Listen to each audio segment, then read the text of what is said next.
Hello friends, स्वागत है आपका हमारे यूट्यूब चैनल में। और आज हम भारत में संवैधानिक विकास के महत्वपूर्ण 30 प्रश्नों के बारे में अध्ययन करेंगे। और ये 30 के 30 क्वेश्चन आपकी आने वाली एग्जाम में बहुत ही फायदेमंद साबित होंगी। तो वीडियो को ज़्यादा लेट ना करते हुए क्वेश्चन स्टार्ट करते हैं।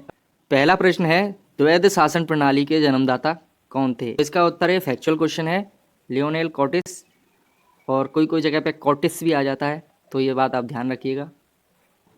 अगला है, प्रांतों में द्वैध शासन प्रणाली शुरू कब हुई?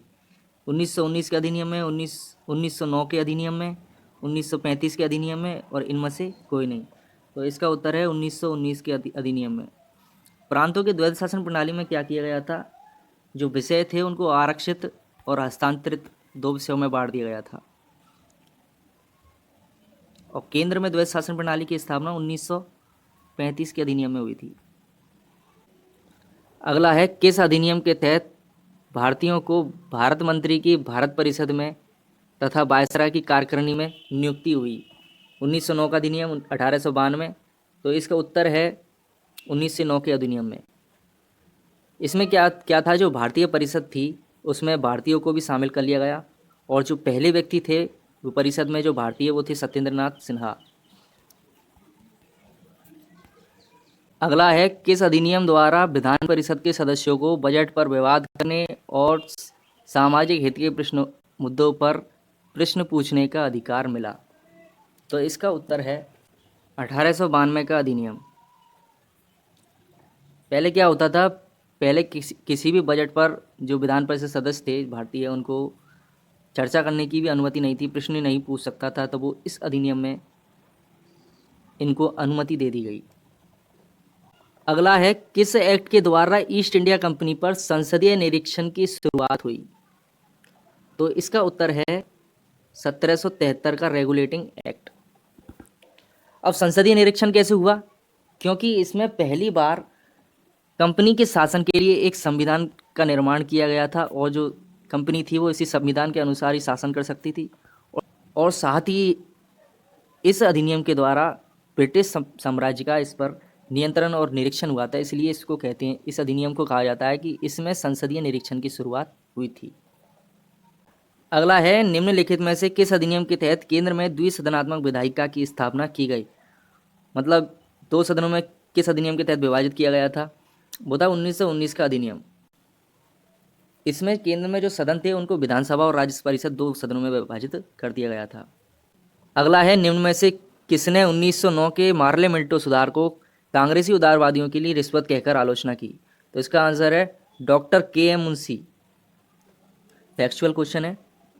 अगला है, 1833 का चार्टर एक्ट द्वारा गठित विधि आयोग की अध्यक्षता किसने की? इसका आंसर है लॉर्ड मैकाले। इनको आधुनिक शिक्षा पद्धति का जनक भी कहा जाता है। ध्यान रखिएगा ये बात।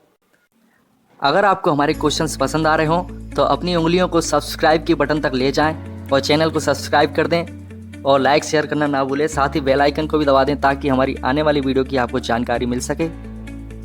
तो चलिए आगे बढ़ते हैं अगले क्वेश्चन के साथ। अगला है, निम्नलिखित किस अधिनियम द्वारा भारत में दास प्रथा को प्रतिबंधित कर दिया गया? यानी दास प्रथा को टोटली समाप्त कर दिया गया। वो कौन सा अधिनियम था? वो था 1833 का चार्टर एक्ट। इसको गैर कानूनी घोषित कर दिया गया था 1833 के एक्ट में। अगला है, महिलाओं को मताधिकार निम्न में से किस एक्ट के द्वारा मिला? ये एक्ट है, किस एक्ट के द्वारा मिला? तो वो है 1919 के अधिनियम के द्वारा। इस अधिनियम के द्वारा महिलाएं भी वोट कर सकती थी चुनाव में। अगला है, भारत का प्रथम गवर्नर जनरल निम्न में से कौन बना? तो इसका फैक्चुअल क्वेश्चन है, तो इसका उत्तर हो जाएगा सीधा सीधा लॉर्ड विलियम बेंटिंग। और अगर बंगाल के गवर्नर जनरल जो पहले थे उसकी बात की जाए तो वो थे वारेन हेस्टिंग्स। तो ये बात ध्यान रखने की है। अगला है, साइमन कमीशन के गठन का आधार निम्न में से कौन सा एक्ट था? यानी कौन से एक्ट की वजह से साइमन कमीशन का गठन किया गया था? तो इसका उत्तर है 1919 का अधिनियम। और इस साइमन कमीशन को 1928 में इस अधिनियम की समीक्षा करने के लिए गठित किया गया था। अगला है, गवर्नर जनरल की कार्यकारिणी परिषद में चुने गए प्रथम भारतीय हैं?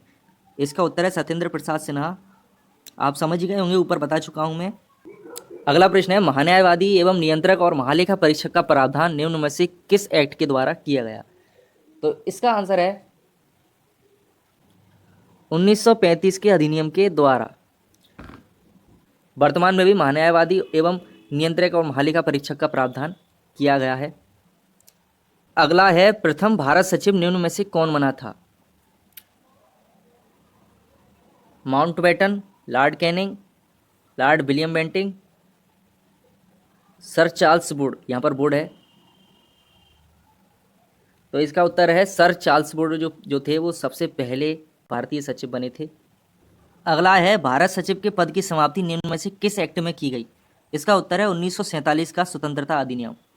इसी अधिनियम में वायसराय के पद को भी समाप्त कर दिया गया था और उसका नाम गवर्नर जनरल रख दिया गया और बाद में यह जाकर राष्ट्रपति का पद बना। ये बात ध्यान रखने की है। अगला है, जिला कलेक्टर के पद का गठन निम्न में से किस गवर्नर जनरल के द्वारा हुआ? इसका आंसर है वारेन हास्टिंग्स के द्वारा। सबसे पहले वारेन हास्टिंग्स ही थे, उन्होंने इस जिला कलेक्टर के पद को गठित किया था। निर्वाचन पद्धति की शुरुआत अर्थात प्रतिनिधि शासन की नींव निम्न में से किस एक्ट के द्वारा रखी गई? तो इसका उत्तर है 1892 का एक्ट के द्वारा। क्वेश्चन में कुछ भी आ जाए, प्रतिनिधि शासन की नींव आ जाए या फिर निर्वाचन पद्धति की शुरुआत आ जाए, तो इसका आंसर 1892 का एक्ट होगा। और अगर ऐसे आए कि परोक्ष रूप से निर्वाचन प्रणाली की शुरुआत किस एक्ट में की गई, तो इसका उत्तर भी 1892 का अधिनियम होगा। ओके। अगला है, राज्यों में पूर्ण उत्तरदायी सरकार की स्थापना किस एक्ट की प्रमुख विशेषता है? तो इसका उत्तर है 1935 का अधिनियम। अगला है, निम्न में से किस अधिनियम में कोलकाता में सर्वोच्च न्यायालय की स्थापना की गई? इसका उत्तर है 1773 का रेगुलेटिंग एक्ट। फोर्ट विलियम में की गई थी तथा इसके पहले न्यायाधीश एलिजा एमपी बने थे। अगला है, विधान परिषद, उच्च न्यायालय, विभागीय प्रणाली तथा गवर्नर जनरल को आदेश जारी करने का अधिकार निम्न में से किसकी प्रमुख विशेषता है? इसका उत्तर है 1861 का अधिनियम। अगला है, 1919 के भारत शासन अधिनियम की निम्न में से प्रमुख विशेषताएं कौन सी हैं? प्रांतों की कारकानी सरकार में द्वैध शासन की स्थापना, मुसलमानों के लिए पृथक सांप्रदायिक निर्वाचन मंडलों की स्थापना, केंद्र द्वारा प्रांतों की विधायी शक्ति का हस्तांतरण। तो इसमें जो दूसरे नंबर का पॉइंट है, 1919 के अधिनियम में ये 1909 के अधिनियम में ये लागू किया गया था, इसलिए उसका उत्तर हो जाएगा 1 और 3 यानी से। अगला है, राष्ट्रपति के अध्यादेश निर्गत करने की शक्ति प्रेरित है, तो इसका उत्तर है 1935 के अधिनियम से। अगला है, 1919 के भारत सरकार अधिनियम ने इनमें से कौन से प्रावधान किए थे? तो इसमें केंद्र में द्विसदनात्मक विधानमंडल की स्थापना की गई थी। ऊपर जो क्वेश्चन है उनसे अपन पढ़ चुके हैं, बिल्कुल सही बात है, 1919 के अधिनियम में की गई थी। प्रांतीय कारकरणी में द्वैध शासन की स्थापना की गई थी, बिल्कुल सही बात है, ऊपर पढ़ चुके हैं। लेकिन भारत में संघीय शासन प्रणाली को आरंभ 1919 के अधिनियम में नहीं किया गया था, वो किया गया था 1935 के अधिनियम में। तो इसका उत्तर हो जाएगा सीधा सीधा 1 और 2 यानी दे उत्तर। अगला है, मिलान करों का क्वेश्चन है, तो इसमें देखते हैं नियंत्रण परिषद की स्थापना। ये जो नियंत्रण परिषद थी इसी को बोर्ड ऑफ कंट्रोल कहा गया था और इसकी स्थापना की गई थी 1784 में। सर्वोच्च न्यायालय की स्थापना ऊपर पढ़ चुके हैं, 1773 के एक्ट में की गई थी। इंग्लिश मिशनरियों की स्थापना 1813 में, कार्यकारिणियों की अनुमति दी गई थी, वो 1813 के एक्ट में दी गई थी। और गवर्नर जनरल की परिषद में कानूनी सदस्य की नियुक्ति 1833 के एक्ट में ही की गई थी और वो थे लॉर्ड मैकाले। तो इसका उत्तर हो जाएगा 2, 1, 3, 4 यानी कि बे। अगला है, परोक्ष निर्वाचन की पद्धति पहली बार शुरू की गई। देखो इस क्वेश्चन को थोड़ा सा घुमा दिया गया है कि परोक्ष निर्वाचन पद्धति, और ये सबसे पहले देखो 1892 के अधिनियम में शुरू की गई थी। अगर क्वेश्चन ऐसे आता है कि निर्वाचन पद्धति की शुरुआत कब की गई थी सबसे पहले और किस अधिनियम में प्रतिनिधि शासन की सबसे पहले शुरुआत की गई थी, इन सबके उत्तर हो जाते हैं 1892 का अधिनियम। तो थोड़ा सा ध्यान रखना है इसमें, किस अधिनियम में गवर्नर जनरल को विधेयक पर वीटो प्रदान करने की शक्ति दी गई थी, वो थी 1861 के अधिनियम में दिया गया था ऐसा पहली बार। अगला है, सांप्रदायिक निर्वाचक प्रणाली के जनक किन्हें माना जाता है, तो उसका उत्तर है लॉर्ड मिंटो। क्योंकि 1909 के अधिनियम में इन्होंने ही सबसे पहले मुसलमानों के लिए पृथक निर्वाचन की व्यवस्था की थी और इन्होंने ही इनको इस प्रणाली को स्टार्ट किया था, इसलिए इनको जनक माना। अगला है, किस अधिनियम में चाय के व्यापार का भारत में एकाधिकार छोड़कर अन्य एकाधिकार समाप्त कर दिए गए? यानी कि भारत में केवल अंग्रेज जो थे वो चाय का व्यापार कर सकते थे, तो ब्रिटिश संसद के द्वारा इसको छोड़कर अन्य अधिकार समाप्त कर दिए थे। वो था 1813 का चार्टर एक्ट। अगला है, प्रत्यक्ष निर्वाचन की व्यवस्था किस अधिनियम में प्रारंभ की गई? तो इसका उत्तर है 1919 के अधिनियम में। ये थी प्रत्यक्ष निर्वाचन की व्यवस्था। और परोक्ष निर्वाचन की व्यवस्था कौन सी थी? 1892 के अधिनियम में। ध्यान रखना, इनमें कन्फ्यूज नहीं होना है बिल्कुल भी क्वेश्चन में। और आगे हम ऐसे ही अच्छे अच्छे शानदार क्वेश्चन लेके आएंगे, तो कृपया चैनल को लाइक शेयर सब्सक्राइब करना ना भूलें, बिल्कुल कर दें। और बहुत ही शानदार शानदार क्वेश्चन लेके आने वाले हैं हम आगे की वीडियो में। तो चलिए वीडियो को समाप्त करते हैं इसी के साथ। धन्यवाद।